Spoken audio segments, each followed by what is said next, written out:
Already seeing this, and I feel like this is going to be a conversation this summer. Should the Celtics try to go after Giannis?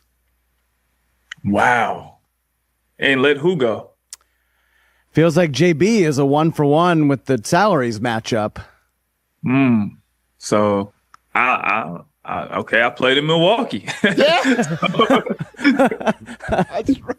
So Giannis is my guy. I am not proposing to do this. I do not want to break up the Jays, but there is a faction in the media that has been wanting to break up the Jays for quite some time. And That's Nacho's locker over your left shoulder? Yeah, that's my nickname, man. You see the 55 Teague jersey back there? That's when the Celtics was about something. What are the Celtics about now, Jeff? We just got to get healthy, man. Get Jason Tatum back out on the court. We'd be all right. Is that was all it was missing in Game 7? Your estimate? In a center, but we talk about that in the offseason. Well, I mean, the Celtics try to get that, but Vucevic didn't stay healthy, and that was the end of that. So that was pretty much it. I mean, we shot 55 threes on average or something like that. So what's up with that? I mean, that's their way of winning or losing, it seems, pretty much, right? Yeah, Jeff? I mean, they live by the three and die by the three. They won a championship doing it, and they died this year.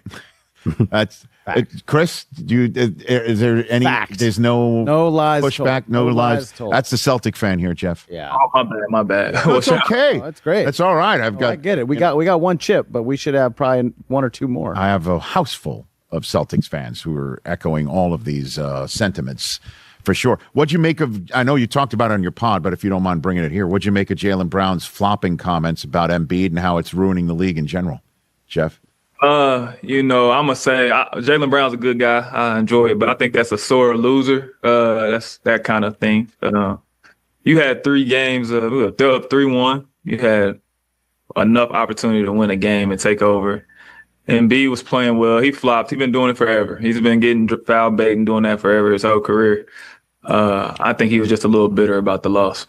Well, what about the sense, though, it's a league-wide problem, as tonight we've got SGA out there against the Lakers, and that's going to be the free throw merchant is the line that was used, I believe, in last year's championship run?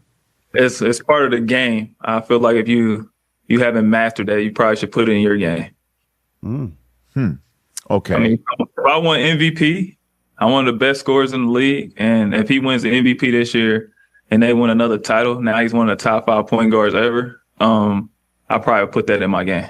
Chris, you got something for Jeff? Yeah, look, the Celtics jersey's hanging. I'm a Celtics guy, and I've already seen this, and I feel like this is going to be a conversation this summer. Should the Celtics try to go after Giannis? Wow. And let who go? Feels like JB is a 1-for-1 with the salaries matchup. So I played in Milwaukee. Yeah. That's right. So Giannis is my guy. I am not proposing to do this. I do not want to break up the Jays, but there is a faction in the media that has been wanting to break up the Jays for quite some time, and I feel like this is going to be a conversation because clearly Giannis wants out of Milwaukee. Yeah, I don't want to break up the Jays either. I think they play well together. I think they need to switch up the way they play offensively. Like, I think they have so much talent with those two to drive the ball to the basket. I think Jaylen Brown is probably one of the best drivers of the ball I've ever seen in practice or been around. And I know Jason Tatum, he was coming back from injury, but he can get to the basket too. I think they need to, this no shade, but like move on from Derek White and like try to get a big. And if they can make that happen, I think they still have a really good team.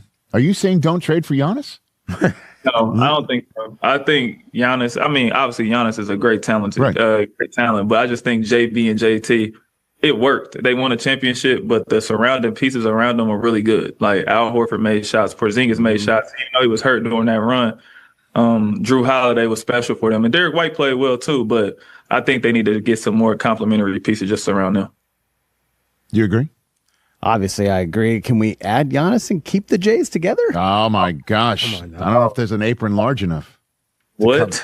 That's what, that's what, I don't know how they can work that on the cap. We're back under. I got a question for you. Who would you like, though, since you can't get Giannis? I mean, obviously, you don't want to break the Jays up. Who would you like to see in I the don't Celtics? know. You're right with needing a big. Clearly, if Embiid is healthy, the Celtics have no answer, no one to guard him. I don't know. I don't know what's out there. I don't know what the fix is, but I agree with you that a change in offensive philosophy is needed. I don't want to fire Joe. I think he's done a great job and he's a great motivator, and I think he's kind of perfect for this group. Can't shoot 53s a game. We can't go on like this.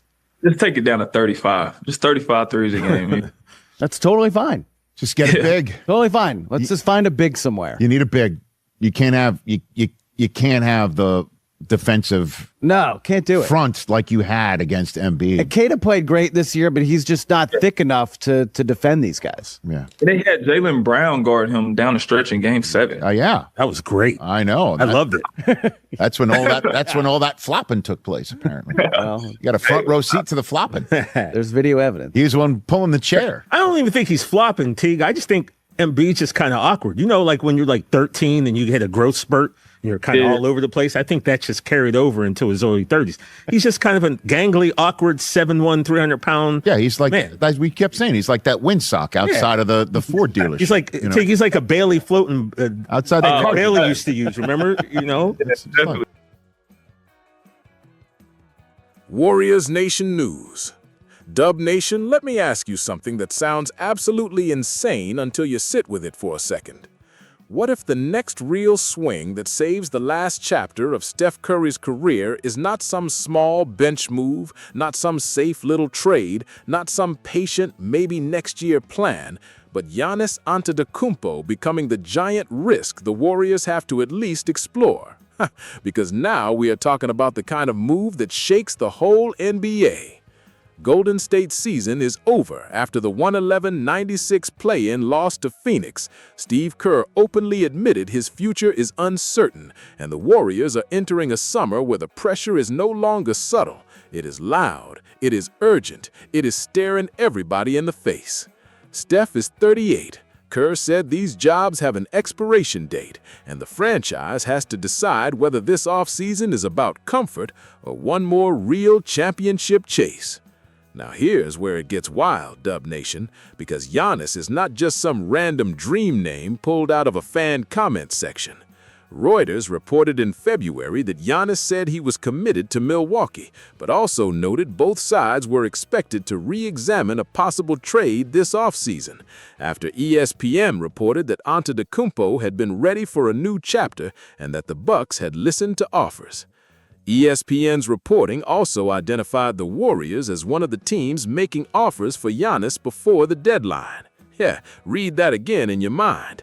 The Warriors were not just being tossed around by fans, they were actually in the conversation. That does not mean a trade is happening. That does not mean it is close, but it absolutely means the idea is real enough that Golden State has already looked at the door and thought about pushing it open. And if Giannis truly becomes available again this summer, the Warriors should be right back in that room. No fake humility, no pretending they are above a massive swing, no acting like time is endless. Because the most important truth in this whole conversation is simple. Steph Curry is still good enough to matter right now. Just days before the Suns' loss, he came back from that long knee absence, still dealing with minute management, and then dropped 35 in the comeback win over the Clippers. So the question is not whether Steph still has greatness left. That answer is already yes. The real question is whether the Warriors can put enough force, size, rim pressure, and star power next to him to make the league fear them again. And brother, Giannis is basically the definition of force and rim pressure. Think about the basketball fit for 1 second. Steph is still the greatest off-ball gravity weapon the sport has ever seen. Giannis is still one of the most destructive downhill players the league has ever seen. Trap Steph up high, Giannis attacks a broken floor. Build a wall against Giannis, Steph relocates and buries the defense from 30 feet. Try to switch everything, Draymond Green starts reading the weak side like a mad scientist and turning help into a disaster. That is why this idea is so dangerous. Giannis would not need to become a jump shooter for this to work. He would need to run, screen, attack, collapse the paint, and live in the chaos that Steph creates. That is the kind of pairing that makes a defense feel like it guessed wrong before the possession even started. Now let's keep it real, because Dub Nation does not need fake hype. Getting Giannis would be brutally hard. The Bucks would want a monster package. The Warriors are not sitting on some magical easy path. Any real move like this would likely cost depth, youth, picks, and maybe parts of the roster fans have gotten attached to. And that is exactly why this story matters, because this summer is about choosing what kind of franchise Golden State wants to be for the final stretch of Steph's career. Do you protect assets and hope for a softer landing later, or do you swing hard while number 30 is still warping the game? I think we all know what a franchise with 4 banners from this era is supposed to do. You do not tiptoe through Steph Curry's final years. You attack him. And there's another layer to this too. The Warriors are not entering the offseason in total chaos. Mike Dunleavy Jr. reportedly signed a multi-year extension, so the front office structure is there, even while Kerr's future gets sorted out. That matters because if there's one thing Golden State can't afford right now, it is confusion at every level.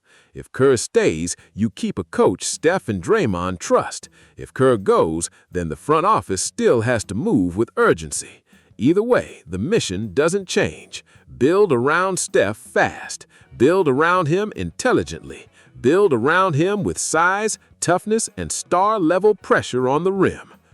And if the biggest name that checks those boxes is Giannis, then yes, the Warriors should be on that possibility like sharks smelling blood in the water. So here's my final take, loud and clear, favorable to the Warriors all the way. Not because Giannis to Golden State is done. It's not.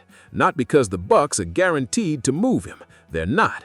Favorable because the Warriors are one of the few franchises that should be thinking that big right now. Favorable because Steph Curry is still too great to waste on a timid offseason. Favorable because the reporting already showed Golden State has been in the Giannis conversation before. And favorable because if there's any superstar in the league who could make the next era of Golden State basketball feel terrifying again next to Steph, it is Giannis Antetokounmpo. Yeah, that is the kind of move that doesn't just help a team, that resets the fear factor of an entire franchise. Now tell me, Dub Nation, if Giannis really becomes available this summer, should the Warriors go all in to bring him to the Bay, or is the price too high even for one last massive run with Steph? Drop your take in the comments, hit like, and subscribe to Warriors Nation News.